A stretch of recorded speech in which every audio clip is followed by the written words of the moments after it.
Hello guys, welcome back to my channel. आज मैं फिर से अपने एक नए वीडियो में नए टॉपिक के साथ। तो वीडियो स्टार्ट करें उससे पहले आप हमारे चैनल को लाइक और सब्सक्राइब करना ना भूलें, ज़्यादा से ज़्यादा शेयर करें और सपोर्ट बनाए रखिए। तो आज हम बात करने वाले हैं कि जो हमारे फिशेस में और फिशेस के बॉडी में जो वाइट स्पॉट्स पड़ जाते हैं, सफ़ेद सफ़ेद दाने पड़ जाते हैं और वो क्यों पड़ते हैं, कैसे पड़ते हैं, उनको ट्रीट कैसे करें, उनको ठीक कैसे करें, उनका रीज़न क्या है कि ऐसे हो जाता है, इन सभी चीज़ों पर बात करेंगे। तो आइए स्टार्ट करते हैं। तो सबसे पहले हम बात करते हैं कि अभी विंटर का सीज़न आने वाला है। तो सबसे पहला रीज़न तो ये भी होता है कि अगर आपके जो वाटर का जो टेम्परेचर है वो अगर आपने अच्छे से नहीं मेंटेन किया हुआ है अपने फिश के अकॉर्डिंग, और आपके जो वाटर का टेम्परेचर है वो काफ़ी ज़्यादा कोल्ड है, तो उससे भी जो फिशेज हैं उनके जो बॉडी में वाइट वाइट स्पॉट आने लगते हैं। ये भी एक रीज़न होता है। और सेकंड रीज़न ये है कि जैसे कि आपने देखा होगा कि काफ़ी सारे फिशेस में जब आपस में नहीं बनती हैं तो वो आपस में फाइट करते हैं। उसमें से जो काफ़ी अग्रेसिव होती है वो कम अग्रेसिव वाली को ज़्यादा मारती हैं।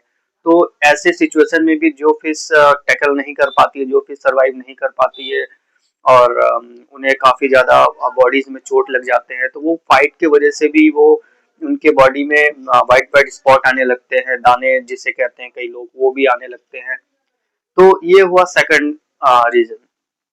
तो थर्ड रीजन ये है कि काफी टाइम में आपने ये देखा होगा कि काफी सारे फिशेस जो कि जब आप उनको टैंक में ऐड करते हैं, जब वो अपने आसपास दूसरे स्पीसीज की फिशेस को देखती हैं और जो अदर स्पीसीज की फिशेस अगर उनसे बड़ी हुई तो उसके वजह से भी वो स्ट्रेस में आ जाती हैं, या फिर फीडिंग आपने ढंग से नहीं दिया उसके वजह से भी वो स्ट्रेस में आ जाती है।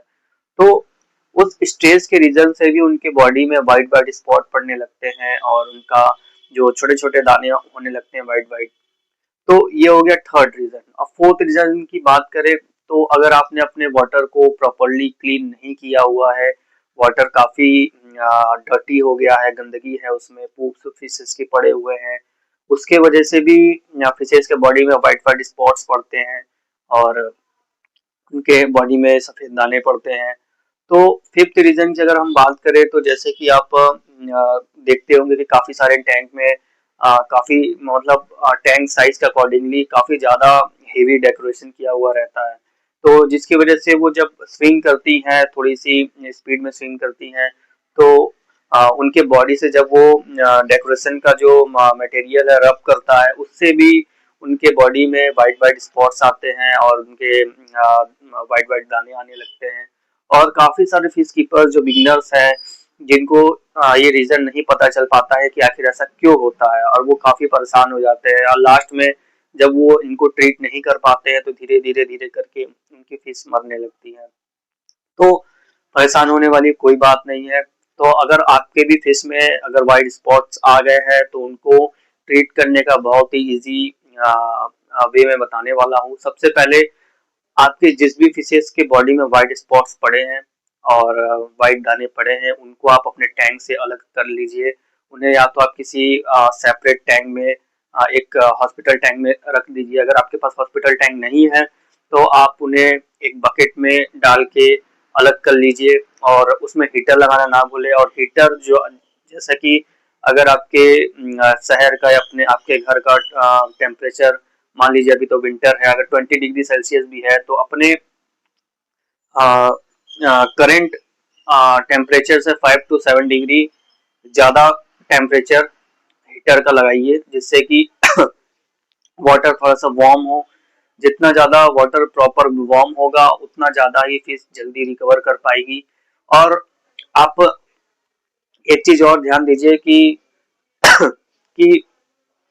आपको जब आप उनमें हीटर लगा रहे हैं तो साथ ही साथ मेडिसिन देना ना भूले। अगर मेडिसिन की बात करें तो आप मेडिसिन के लिए जो ब्लू दवाई आती है मार्केट में, जो कि आप एक्वेरियम में डालते हैं ब्लू, तो उसे भी आप एक ढक्कन डाल दीजिए।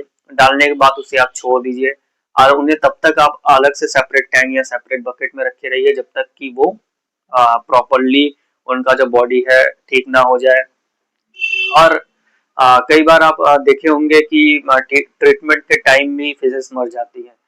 और ऐसा क्यों होता है? क्योंकि ट्रीटमेंट के टाइम फिशेस इसलिए मर जाती है क्योंकि आप प्रॉपरली ध्यान नहीं दे पाते हैं, आप सिर्फ उसमें दवाई डाल के, हीटर डाल के छोड़ देते हैं। तो ये भी आपकी काफी बड़ी गलती होने वाली है, क्योंकि जब आप हीटर और दवाई उनके बकेट में या फिर हॉस्पिटल टैंक में डालते हैं, तो जो उनके बॉडी में फंगस वगैरह लगा हुआ होता है, व्हाइट स्पॉट्स होते हैं और जो सफेद दाने होते हैं, वो जब धीरे धीरे करके रिलीज होते हैं तो वो पानी में ही घुल जाते हैं। और जो पानी में घुलने के बाद जो हार्मफुल बैक्टीरिया होते हैं वो फिशेस को फिर से हार्म पहुंचाते हैं।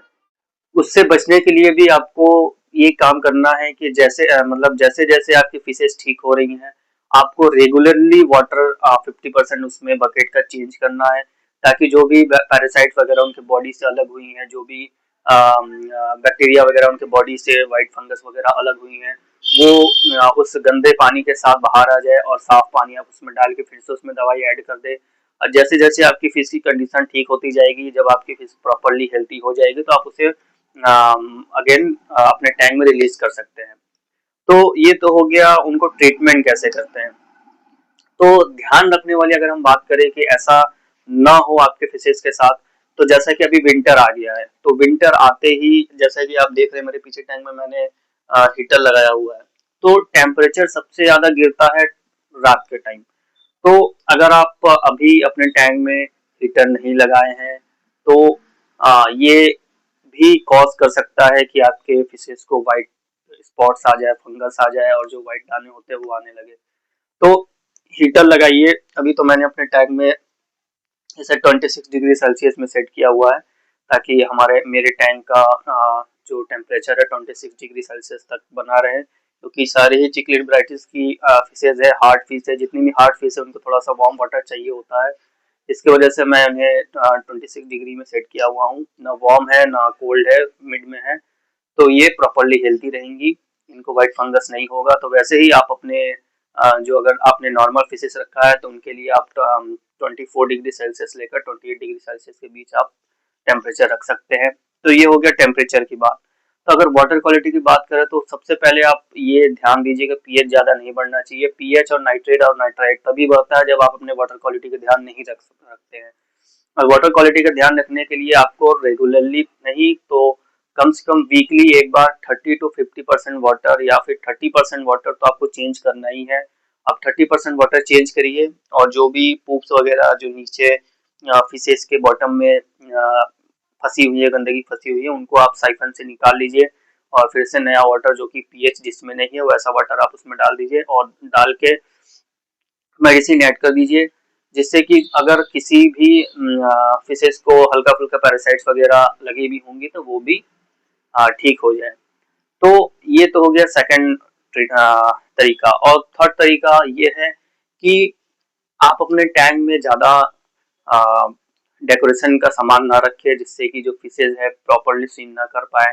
अगर आपका टैंक 3 फीट का है या 4 फीट का है और आपने काफी ज्यादा हेवी डेकोरेशन कर दिया है उसमें, और डेकोरेशन करने के बाद आपने फिश भी काफी अच्छे अमाउंट में रखा हुआ है, तो फिर वो उन्हें स्विमिंग करने में प्रॉब्लम आएगा, जिससे कि उनका जो डेकोरेशन का जो आपने लगाया हुआ है उसमें रब करेंगी, फिर उनको पैरासाइट वगैरह परेशान करेंगे और फिश आपकी मर सकती है। तो इस पे भी ध्यान रखें। और फिश को जब आप चूज कर रहे हैं तो चूज करते टाइम भी ध्यान रखिए कि कोई ऐसा फिश ना चूज करे जो आपके टैंक मेट्स के साथ प्रॉपरली सरवाइव ना कर पाए। तो ये हुआ बहुत ही इजी तरीके से आप अपने फिशेस का जो व्हाइट स्पॉट है, व्हाइट फंगस है, दाने हैं, उसका ट्रीटमेंट कर सकते हैं। मैंने ये टोटली बिगिनर्स के लिए बताया हुआ है। तो आपको ये वीडियो कैसा लगा कमेंट बॉक्स में जरूर बताइए। मिलते हैं नेक्स्ट वीडियो में नेक्स्ट टॉपिक के साथ, तब तक के लिए थैंक यू।